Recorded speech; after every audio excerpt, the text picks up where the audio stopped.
Alors, tout part d'un événement qui s'est passé le 14 juillet 2022, l'année dernière, où en fait, à l'occasion donc du feu, enfin du 14 juillet. À l'occasion du 14. Ah, non, ça va. Là, t'es foutu, là. Mal barré. Je vais pas y arriver. Bon, bref, donc, non, je ne vous regarde pas, vous n'existez pas. Donc, en fait, Denis Brognard, qui devait couvrir l'événement de Biscarrosse, qui devrait. Non, mais c'est toujours compliqué de parler de trucs glauques avec le sourire. Je veux pas que les gens pensent que je me moque de cette histoire. Donc, en fait, il devait couvrir l'événement. Il était parti avec une journaliste et il devait prendre, en fait, un hélicoptère. Et il s'avère que ce jour-là, il y avait énormément de feu dans la région et la journaliste a été prise de panique. Et du coup, elle a refusé de monter dans l'hélicoptère. Et du coup. J'aurais fait pareil qu'elle. Ouais. Denis Brognard s'en est pris violemment à elle, l'aurait insultée, se serait mis très très en colère. Il y avait même une chargée de prod qui traînait dans le coin qu'on aurait pris pour son grade et qui a d'ailleurs fini hospitalisée et en burn-out. Et d'ailleurs, on apprend que 6 mois plus tard, elle est toujours en arrêt maladie. Et donc, suite à cet événement qui s'est déroulé l'année dernière, donc TF1 a dépêché une enquête et évidemment, de nouveaux témoignages sont amenés. Et ce qui est assez. Concernant quoi l'enquête alors ?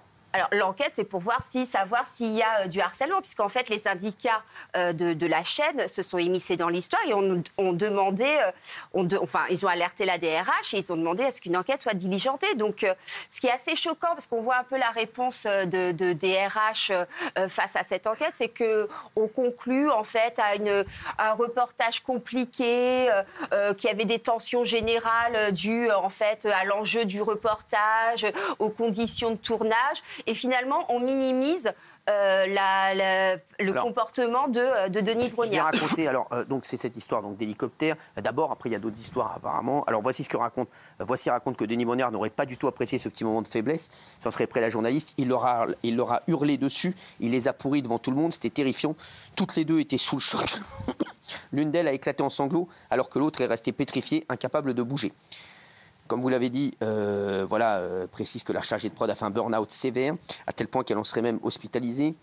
Cette fois, il a clairement dépassé les bornes, mais tout le monde sait que Denis Brognard est capable de colère humiliante en public, surtout avec les femmes, c'est ce qu'ils disent. Les mots employés contre Denis Brognard dans l'enquête de Voici sont très choquants, secs, cassants, voire carrément insultants. L'animateur fait parfois vivre l'enfer à celles qui partagent ses plateaux. On n'est pas loin du harcèlement moral. Alors moi, quand je dis ça, après on va parler des autres cas, moi aussi, il m'arrive, bien sûr, de dire des trucs. Voilà, mais pas que sur les femmes. On est dépêché. Ouais, non, c'est vrai, c'est plus des hommes. Oui. Ouais. Non, mais c'est vrai, mais de dire, vite, on est pressé, maniez-vous le cul, tout ça. Oui, là, si vous voulez, moi j'ai déjà eu affaire à Denis Brognard par rapport à un article qui lui a pas plu. Ah ouais?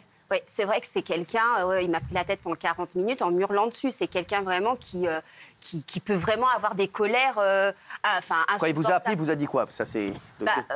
Il m'a traité de journaliste de merde, ce genre de choses, quoi. Bon, après, il vous a appelé, pourquoi vous aviez fait un truc sur quoi? Bon, c'est même pas moi qui l'avais fait, mais j'étais responsable de la rédaction à cette époque-là. On avait fait en fait, il était venu dans une piscine pour un événement associatif et nous, on l'avait mis en photo avec des lunettes et en maillot de bain. Bon, il n'était pas au top de sa virilité et de son sex appeal. Et forcément, ça lui a pas plu. On n'était pas hyper méchants. Vous voyez son poteau?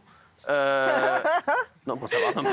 Voilà. Évidemment, je l'ai eu. Il a appelé la rédaction. Évidemment, tous les cas comme ça, c'est pour Bibi. Donc, on me l'a filé. Et pendant 40 minutes, j'ai mangé. Bon, après, moi, je sais prendre les choses. Vous avez mangé pendant que vous étiez au téléphone avec Ouais. Donc voilà. Donc, c'est vrai que c'est quelqu'un qui a des attitudes, qui peut avoir des colères énormes. Et puis surtout, quand il le fait, par exemple, comme avec Charlotte Namura. Alors, justement, c'est ça. Alors, d'après l'enquête de Voici. C'est un peu compliqué.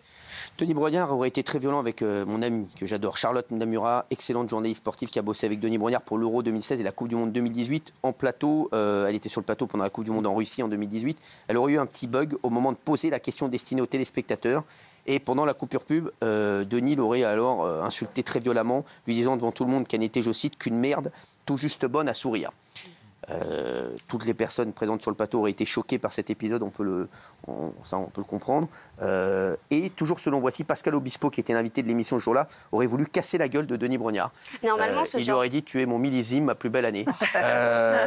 Non, mais c'est vrai, non, il était choqué du comportement du journaliste. Mais ce genre de comportement, normalement, c'est du harcèlement moral envers un subalterne. Donc, normalement, c'est condamnable. Alors nous, et c'est bizarre que la direction de TF1 n'ait pris aucune mesure face à ça. Donc ça, après Charlotte, paraît-il, s'est effondrée aux toilettes. Elle dit « Je suis allée aux toilettes, je me suis effondrée, je tremblais de tout mon corps ». Elle décide de quitter la chaîne en 2019, affirmant qu'elle a été délibérément insultée et humiliée en plateau. Personne ne saura de qui elle parlait. Et dans le documentaire de Marie Portolano, on s'en rappelle, elle avait dit, elle avait dit que l'animateur l'aurait empêché d'assister aux conférences de rédaction aussi, sans le nommer. Ça, c'est du harcèlement.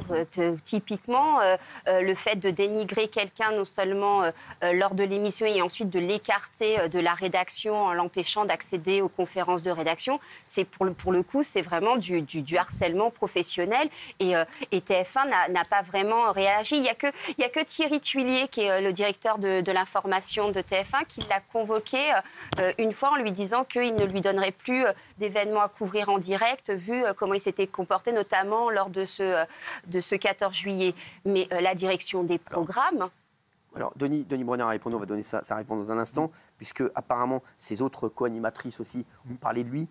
C'est vrai que tout le monde parle de lui de manière pas très positive. Anne-Laure Bonnet n'a pas trop kiffé sa collaboration avec Denis Brognard. Elle dit « Question boulot, Denis est un grand pro, j'ai beaucoup appris avec lui, mais humainement, c'était très difficile. Il ne supporte pas la coprésentation épique des colères folles avec ses subordonnés. C'est le prototype même de la personne faible avec les puissants et puissante avec les faibles. » Marion Jolès, que j'embrasse aussi Marion, pareil pour Marion, qui affirmera en off à des collègues journalistes que sa collaboration avec Denis Brognard serait le pire moment de sa carrière, car il serait méprisant, désagréable. Gilles Vernet. Il y a plusieurs choses qui choquent, Cyril. Vous parliez de on peut s'engueuler, etc.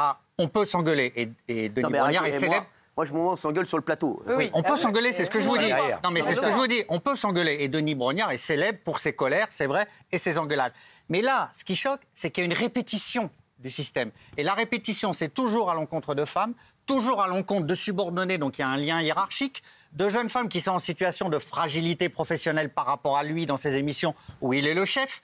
Donc il a une tendance quand même à la brimade, à parler mal, et cette violence répétée au travail, à un moment, c'est vrai que ça peut s'apparenter à une forme de harcèlement. C'est pour ça que Denis Brognard, face à tout ça, quand même, a tenté de circonscrire l'incendie. On va en parler dans un instant. Et que TF1 également a tenté de sauver le soldat Brognard. Parce que l'affaire n'est pas négligeable. Il paraît que cette affaire, on va pas se mentir, voilà, ça fait plusieurs mois qu'elle était en tiroir. Il paraît que TF1 veut la bloquer absolument. Il paraît que l'article du Parisien était prêt il y a plus d'un an. Oui, c'est quelque chose qui était effectivement dans les tiroirs depuis longtemps. Et TF1 essayait de camoufler l'histoire, notamment, je ne vais pas utiliser des mots difficiles ou juridiquement condamnables, mais c'est sûr que quand vous êtes journaliste et qu'on vous dit tu ne pourras pas venir à tel ou tel endroit, et puis tu ne pourras pas couvrir Koh-Lanta, tu ne pourras pas faire ceci, tu n'auras plus Denis Brognard bien sûr, tu n'auras plus Denis Brognard en interview, tu réfléchis un petit peu avant de sortir. Moi, personnellement, je l'aurais sorti aussi. Fout, je vais vous dire, non mais après, moi je connais un petit peu Denis. Moi, il a toujours été, franchement, ça a toujours été un amour. On a toujours rigolé ensemble. Ça veut rien dire. Cyril, il va pas vous dire ferme ta gueule à toi. Quoi ? Ça veut rien dire. Il va vous dire ferme ta gueule à toi. Non mais ça veut rien dire. Je vais vous dire, et c'est vrai que après, je te dis la vérité. Quand j'ai lu l'article, je me suis dit, franchement, quel animateur ou quel patron à un moment ne s'est pas énervé auprès de personne. Parce que des femmes, c'est pas le fait d'avoir une colère, ça peut arriver de se après, nous, on mettre en colère, s'embrouille ici, ça sur le plateau, après on en rigole 2 secondes après. Quand c'est répété, que c'est des humiliations. Toujours la même personne, c'est ça que vous dites. Voilà, quand c'est répété, que c'est des humiliations répétées et publiques devant tout le monde, et que, comme le disait par exemple Charlotte Namura, elle a carrément été privée de conférences de rédaction. Donc j'ai eu la chance de collaborer avec elle. C'est un amour. Ça veut dire que voilà, elle était hyper contente d'être là, elle est toujours souriante. Alors son mari, justement, a a réagi. Le mari de Charlotte Murat, soutien inconditionnel envers toi, ma reine. Tu es un modèle de persévérance et de courage. Il aura fallu attendre 4 ans pour avoir des excuses bidons et orchestrées sans une once de sincérité. Il est énervé après Denis Brognard. Je t'ai vu rentrer chaque soir en larmes. Je remercie le ciel de ne pas avoir croisé la route de ce lâche, car cette sagesse qui me caractérise tant n'aurait pas pu apaiser la rencontre. Je regrette le silence et le manque de soutien de beaucoup d'hommes qui travaillent avec toi ou qui ont été témoins de ces violences. L'image avant l'humain, on connaît la musique. Une chose est certaine, c'est que le karma se charge de remettre la balle au centre. Un beau mot, bravo à son mari, vraiment très beau mot, Jean-Luc. Bravo, mon Jean-Luc. C'est vrai que c'est très beau, moi je trouve ce qu'il dit. Et donc la réponse de Denis Brognard, quand il parle des excuses de Denis Brognard, Jean-Luc, il dit Denis Brognard a répondu à cette grande enquête. Il a dit je suis très engagé, perfectionniste à l'occasion de 2 directs sur TF1 où la pression est très intense. J'ai eu des mots qui ont dépassé ma pensée. Des propos qui ont heurté certaines personnes et je le regrette. Rien ne justifie mon comportement qui faisait suite à certaines difficultés. Ces faits isolés ne rendent pas compte des relations privilégiées basées sur le respect et la bienveillance que j'entretiens avec les équipes techniques et rédactionnelles des programmes auxquels je participe depuis 30 ans. Je tiens à présenter mes excuses à celles et ceux que j'ai pu blesser. Denis Brognard. Il y a clairement 2 versions. Quoi, il y a clairement 2 versions, puisque lui, il parle de faits isolés qui se seraient répétés 2 fois. Et de l'autre côté, on a une version qui dit ça a duré pendant des mois et des mois. Il y a 3 femmes qui parlent.